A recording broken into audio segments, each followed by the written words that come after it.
నేను నా లక్ష్యం సాధించాలని ప్రయత్నాలు చేస్తూనే ఉన్నాను. అయినా ప్రతిసారి ఎందుకో ఫెయిల్యూర్ అవుతున్నాను. విజయం సాధించే నా మార్గంలో ఏదో అడ్డు తగులుతున్నట్టుంది. అదేంటో నాకు అర్థం కావడం లేదు. విజయం సాధించేటంత అదృష్టవంతుని కాదేమో నేను. గ్రహాలు నాకు అన్నీ అనుకూలంగా లేనట్లున్నాయి. నా జాతకానికి సెట్ అయ్యే ఉంగరం ధరిస్తే తప్ప నాకు అదృష్టం వచ్చేటట్టు లేదు.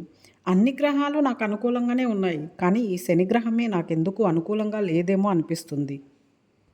మన జీవితంలో అనుకున్నది నెరవేరినప్పుడు అనుకుంటూ ఉంటాం కదా! మనల్ని ఏదో ఆపుతుందని, ఏదో ఆటంకాలు ఎదురవుతున్నాయి అని. శ్రద్ధ అనే నమ్మకం మన వ్యక్తిత్వాన్ని మంచిగాను చేయగలదు, లేదా కళావిహీనం కూడా చేయగలదు. మన కోరికలను సాధించుకోవడానికైనా, లేక మన భవిష్యత్తు సమాధి కట్టడానికైనా కూడా ఒక ఉపకరణంగా నమ్మకాన్ని వాడుకోవచ్చు. ఏదో ఒకటి నమ్మాలని అనుకుంటున్నాం కనుక, ఆ నమ్మకం ఏదో పాజిటివ్‌గా ఉండేలా చూసుకుంటే మేలు కదా! అసాధ్యమైంది సాధించడానికి ఇంతకుముందు ఎవరూ చేయని సాహసం చేయటానికైనా మన నమ్మకాన్ని ఉపయోగించుకోవచ్చు. మన జీవితానికి, మన విజయ సాధనకు నమ్మకం అనేది చాలా కీలకమైన పాత్ర వహిస్తుంది. మీరు ఎప్పుడైనా అబ్జర్వ్ చేశారా? తన పని మీద కానీ, తన మతం మీద కానీ గట్టి నమ్మకం ఉన్న వ్యక్తి పూర్తి కాన్ఫిడెంట్‌గా ఉంటారు. ఏ పని చేసినా కూడా విజయం తమదే అన్నట్టు చాలా నమ్మకంగా ఉంటారు. విజయం గ్యారంటీ అని తెలిసి మన కనులకు కనిపించని ఫలితాల మీద నమ్మకం ఉంచడమే శ్రద్ధ. ఈ నమ్మకం మనల్ని నిశ్చింతగా ఉంచుతుంది. ఒక వ్యక్తి చిన్న బిజినెస్ స్టార్ట్ చేశాడు.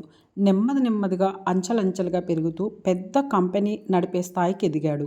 తన కంపెనీలో 1000 మంది దాకా ఎంప్లాయీస్ కూడా ఉన్నారు. అంతా సవ్యంగా జరుగుతూ ఉంది. కొన్ని సంవత్సరాలు అంతా బాగానే ఉంది. కానీ సడన్‌గా బిజినెస్‌లో లాస్ రావడం వల్ల కంపెనీ కూడా దివాలా తీసింది. ఏం చేయాలో తోచలేదు.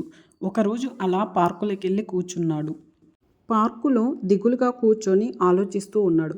సడన్‌గా అతని ముందుకు ఒక పెద్దాయన వచ్చి నిలబడి, "నిన్ను చూస్తే ఏదో కష్టంలో ఉన్నట్టున్నావు" అని అడిగాడు. అతను తనకు జరిగిందంతా కూడా చెప్పాడు. అతని కథంతా విన్న పెద్దాయన, "నేను నీకు సహాయపడగలనని నమ్ముతున్నాను" అని అతని పేరడిగి ఒక చెక్కు రాసి అతని చేతిలో పెడుతూ, "ఈ డబ్బు తీసుకో. ఇవాల్టికి సరిగా ఒక ఏడాది తర్వాత ఇక్కడే నన్ను కలుసుకో. అప్పుడు డబ్బు నాకు తిరిగి చెల్లించు" అని చెప్పి వచ్చినంత వేగంగా మాయమైపోయాడు. అతను చెక్కు చూశాడు. 50 లక్షల చెక్కు అది. దానిమీద సంతకం ఆనందరావు అనుంది. అంటే అతను పెద్ద కార్ల కంపెనీ యజమాని అని అనుకున్నాడు. పేరు వినడమే కానీ ఆయన్నెప్పుడూ చూడలేదు అనుకొని తనకు జరిగిన అదృష్టానికి చాలా హ్యాపీగా ఫీల్ అయ్యాడు. డబ్బుకు సంబంధించిన నా ఆందోళనలన్నీ క్షణంలో మటిమాయం చేసుకోగలను అని అతను అనుకున్నాడు. అయినప్పటికీ ఆ చెక్కును తీసుకెళ్లి బీరువాలో దాచడం చేశాడు. ఆ క్షణం నుంచి అతని ఆలోచనలు కంప్లీట్‌గా మారిపోయాయి. తనకు డబ్బులున్నాయన్న ధైర్యంతో తన ఆలోచనలకు పదును పెట్టి, ఎలా చేస్తే నేను ఈ సిట్యుయేషన్ నుంచి బయటపడగలను అని ఆలోచించి నెమ్మదిగా పనులు చేయడం స్టార్ట్ చేశాడు. తను ఊహించిన దానికన్నా వితిన్ 6 మంత్స్‌లోనే తను మళ్ళీ కూడా అప్పులన్నీ తీర్చి కంపెనీని 500 ఎంప్లాయీస్ దగ్గరికి తీసుకురావడం జరిగింది. అలా సంవత్సరం గడిచేటప్పటికి తను చాలా గొప్ప స్థాయికి ఎదగడం జరిగింది. అప్పుడు తనకి గుర్తొచ్చింది. 1 ఇయర్ తర్వాత ఆ పెద్దాయన తనని కలుస్తా అన్నాడు కదా! చెక్కు తీసుకోవడానికి అని. ఎగ్జాక్ట్‌గా 1 ఇయర్‌కి అదే పార్క్ దగ్గర, అదే బెంచ్ దగ్గరికెళ్ళి కూర్చున్నాడు. పెద్దాయన కోసం వెయిట్ చేస్తూ ఉన్నాడు. ఎంత టైం అయినా కూడా ఆయన రాలేదు. కానీ ఇతను వెయిట్ చేస్తూనే ఉన్నాడు. సేపటికి ఆ పెద్దాయన తన ఎదురుగా రావడం గమనించాడు. ఇతను ఆనందంతో చెక్కు తీసుకొని అతని ఎదురుంగా వెళ్ళాడు. కానీ ఆ పెద్దాయన ఇతన్ని పట్టించుకోలేదు. తన గురించి చెప్పడానికి వెళ్ళాడు. కానీ ఆ పెద్దాయన అస్సలు పట్టించుకోలేదు. అదే సమయాన ఒక నర్సు పరుగున వచ్చి ముసలాయన్ని పట్టుకొని, "హమ్మయ్య! దొరికాడు, సంతోషంగా ఉంది" అంటూ అరిచింది.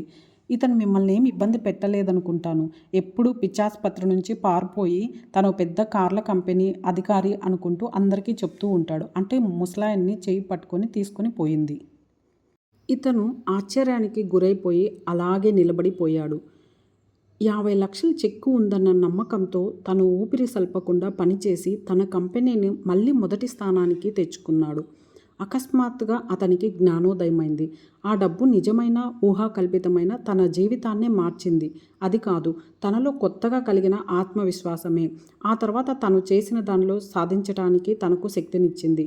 సుదూర భవిష్యత్తును గురించిన దృశ్యాన్ని సానుకూల భావనతో దృఢంగా పట్టుకోవటమే ఆత్మవిశ్వాసమని అతను గ్రహించాడు. అది తనదైన స్వీయ నిబద్ధత, అంకిత భావం నుండే వస్తుందని, అది పూర్తిగా అంతర్గతమైనదని తెలుసుకున్నాడు. ప్రతి మనిషి తనదైన అత్యున్నత భావనకు తగినట్టుగా జీవించే పోరాటంలో అతనిని ప్రోత్సహించడం, ఆ ఆదర్శం సత్యానికి వీలైనంత సన్నిహితంగా ఉండేలా చూసుకోవడం వలన మనం జీవితంలో సక్సెస్ సాధించగలం.